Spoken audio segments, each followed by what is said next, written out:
Welcome to Daily Papers, the podcast where we break down fascinating new research papers so you don't have to. Today, we're looking at a paper that asks a pretty wild question.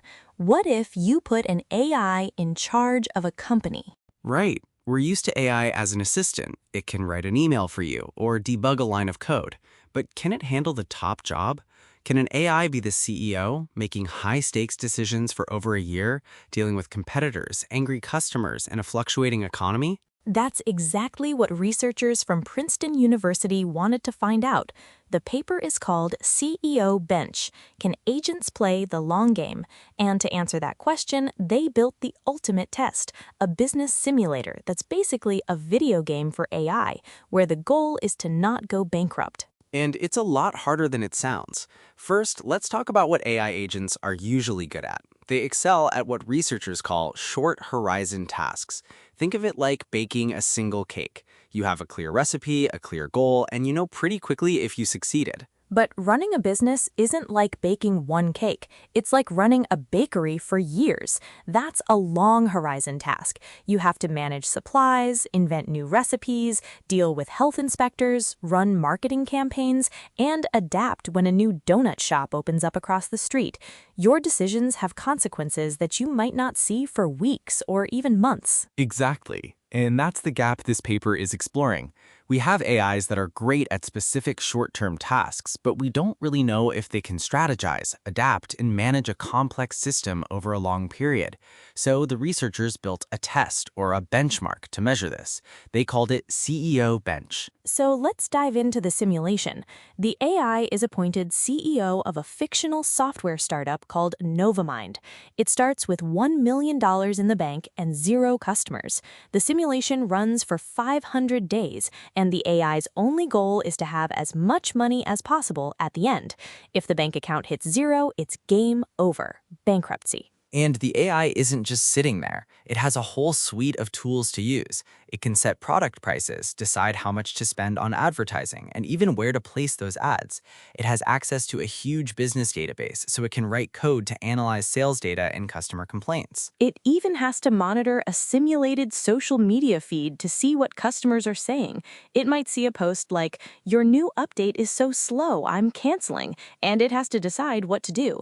Should it spend money on more servers? Should it assign engineers to fix the bug? Or should it just post a reply on social media saying, "We're working on it"? And every decision is a trade-off. Investing in R&D is great for the long term, but it burns through cash right now. Lowering prices might attract a flood of new customers, but what if your servers can't handle the traffic? Then you'll get a flood of angry customers, your reputation will tank, and you might lose more than you gained. Plus, the world is constantly changing. A competitor might suddenly release a better product, or the economy might take a downturn, making customers less willing to spend money. The AI has to navigate all of this messy, incomplete, and delayed information, just like a real CEO. So the big question is, how did they do? They failed, spectacularly for the most part. The researchers tested a whole range of today's most advanced AI models, and the vast majority of them ran their companies straight into the ground. They couldn't make it the full 500 days without going bankrupt. It turns out running a business is hard, even for a superintelligence, but a couple of them did succeed. Out of all the models tested, only 2 consistently finished the 500 days with more than the $1 million they started with: Claude Opus 4.8 and GPT 5.5. And the way they succeeded is what's really fascinating. They didn't just make simple moves, they developed sophisticated strategies. For example, the GPT 5.5 agent acted like a data scientist. It wrote its own complex code to dig through the history of sales negotiations to figure out the hidden preferences of different customer groups, and then tailored its pricing accordingly. That's amazing. And the Claude Opus agent did something even more mind-blowing. At one point, it basically paused its job as CEO and became a software engineer. It wrote code to create its own separate simulation of the future. It would test out different strategies, like, what if I cut ad spend by 20% and invest that in R&D, run it in its own mini simulation to see the likely outcome, and then use that data to make its decision in the main game. It was literally forecasting the future. That's a level of strategic thinking that goes way beyond just following instructions. These top agents were able to sift through all that noisy data, understand delayed consequences, and make coherent long-term plans. And they had very different styles, too.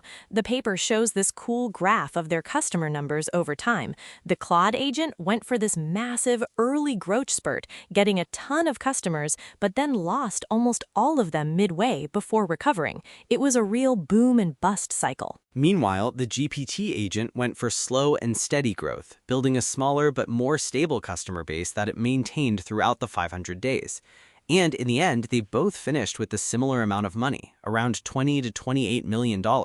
It shows there isn't one single right way to succeed, just like in real business. But here's the kicker. While $28 million sounds impressive, the researchers calculated the theoretical maximum amount of money an agent could make in a perfect run. That number? $2.2 billion. Wow, so even the very best AI today is barely scratching the surface of what's possible. There's a huge gap between what they can do and what a perfect strategy looks like. And that's really the main takeaway from this paper. Right. It's not about whether AI will take over as CEOs tomorrow. It's about measuring what they're actually capable of.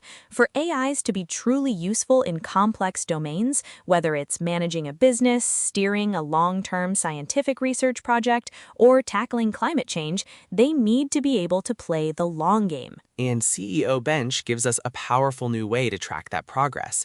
It pushes us beyond simply testing if an AI can answer a question and starts asking if it can organize an entire system towards a distant, difficult goal through all the messiness and uncertainty of the real world. It's a fascinating look at the next frontier for artificial intelligence, and a bit of a humbling reminder that running a business is no walk in the park. That's all the time we have for today. Thanks for tuning in to Daily Papers.